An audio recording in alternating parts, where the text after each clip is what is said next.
Hi, Buggy. Hi. I know. Oh, you're so loving. Yes, very.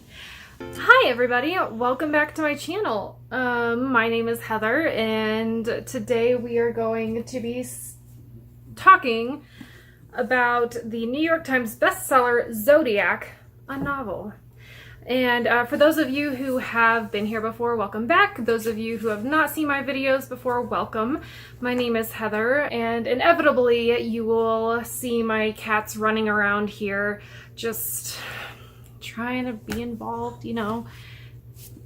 And speak of the furry devil, this is Bernie. They like to be active while I'm talking to myself on camera, so don't mind them. So this book, I'm going to start off by reading from the back of the cover here. It says, in a galaxy where your sign determines which planet you call home, Ro, the young guardian of Cancer, must find a way to unite the divided houses of the Zodiac before an ancient evil destroys them all. But who will believe anything this young novice says? Whom can Ro trust in a universe defined by differences? Excuse me. And how can she convince 12 worlds to unite as one Zodiac? So this book is by Romina Russel. If anybody is interested in reading it, it is categorized as a Penguin teen novel, and it is part of a series which I have not read the rest of yet. There is also Wandering Star, hi Buggy, Black Moon, and 13 Rising. I don't know if there's more than that. I did borrow this, however, from my friend's daughter, so a big shout out to Amanda and her girl. Thank you so much for letting me borrow it. I did love it. I do have some issues, though, with it. So let's start off with those. So this girl, she's 16, Ro. She is in school with, you know, being trained on how to read the stars and basically be not necessarily psychic, but an astrologer. And they live in this galaxy where there are different worlds, different planets, each one in part of the Zodiac. So like Leo has their own world and Libra has their own world, and she's from Cancer, so they have their own world, and it's all based off of, like, Cancer is a beach world basically, with all kinds of seawater, and they live a life of fishing and that kind of thing. So that's really cool. I love that aspect about this book where they each have their own unique world building basically. Scorpio, it tends to have a negative connotation in this book. They don't really go over it very much because they don't visit that world, but it's kind of funny.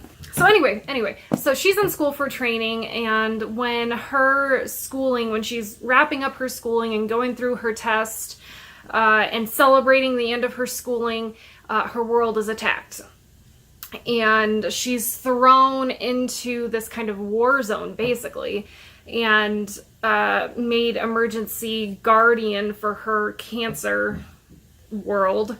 That sounds bad for her world, in Cancer. And she's very young when they do this to her, when she's appointed guardian. And it's because their previous guardian died in an explosion or something. I don't remember. But she's very young, so nobody really listens to her warnings. She's very good at reading the stars. I should have started off with that. And so she senses this dark presence, this dark matter coming to consume their worlds, all of them. Leo, Libra, Cancer, Gemini, Scorpio, all of them. And so she tries to warn everybody, and she thinks it's a monster that a children's tale is based on. And nobody believes her. So she thinks that this 13th house, there's only 12 houses, by the way. And so she thinks the 13th house, which is a legend in their world, is basically after them. So she's trying to stop it, but nobody believes her, and she goes after it herself and kind of gets an army going, and I won't give away the end. So it's very stereotypical and not unique in the way that there is a young girl who must save the universe. So we've seen this in the Hunger Games. Katniss was forced to save her world. We saw this in Harry Potter, where a young boy was thrown into saving his world.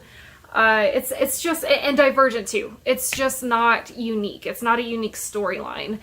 And so I understand it creates a lot of tension and excitement.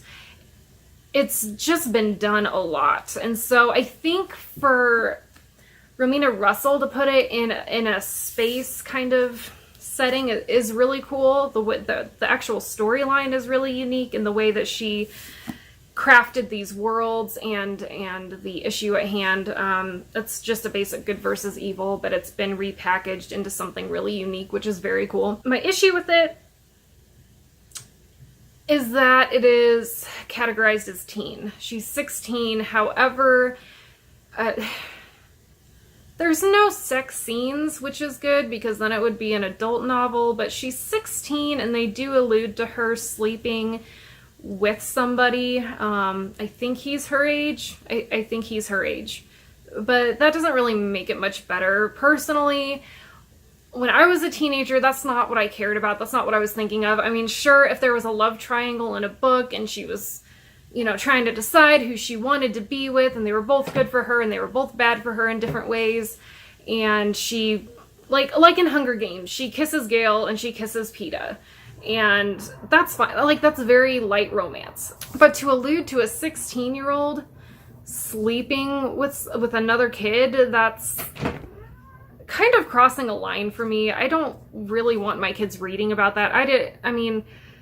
Maybe I just didn't focus on that part of the stories in the books that I read when I was a teenager, and so I don't really remember those parts, but I don't know. Love triangles are overdone. I don't like them. I understand it adds tension, but it's kind of like, okay, you've got two guys fighting over you. You have feelings for both of them. I don't really care. But maybe a teenage girl does. The other issue is that she's 16 and she has she has feelings for a guy who's 7 years older than her.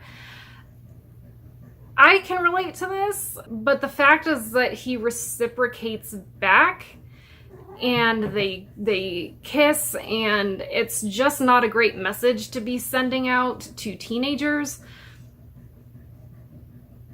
I mean, okay, my boyfriend is 7 years older than me, but I'm 30 years old. I'm twice her age almost in this book, and that's okay. Once you're an adult, who cares? But she's 16, so I don't want my 16-year-old thinking that it's okay to go out and kiss 22-year-olds. Like, that's not cool. Aside from that, I did not really have any issues. Some of the writing was a little repetitive, but not to the point that it distracted from the story. I did like, I mentioned this before, but I did like the uniqueness of the way she packaged the good versus evil. Dark, unknown entity that she can't fight, can't touch, she can only talk to, and he can only attack her. She can't defend herself. That's really cool. That creates so much drama and tension, and I love it. I like that she's so young and nobody really takes her seriously, because in a lot of books, the young heroine is immediately taken seriously. Everybody follows her, everybody loves her, and she defeats the world and women power and all this stuff. And it's just like, in reality, if you're 16 years old and you're trying to warn entire worlds, entire solar systems that they're going to be eaten alive, basically, who's going to take you seriously? I mean, especially when there is in this book proof that it wasn't an unknown entity, that it was actually, I don't remember what exactly it was, like nuclear fuel or something causing the I don't know, the atmosphere to collapse. And they don't take her seriously. And I think that's a very, in a science fiction fantasy novel that's out of this world, literally, I think that's a very realistic aspect and one that a teenage girl can relate to.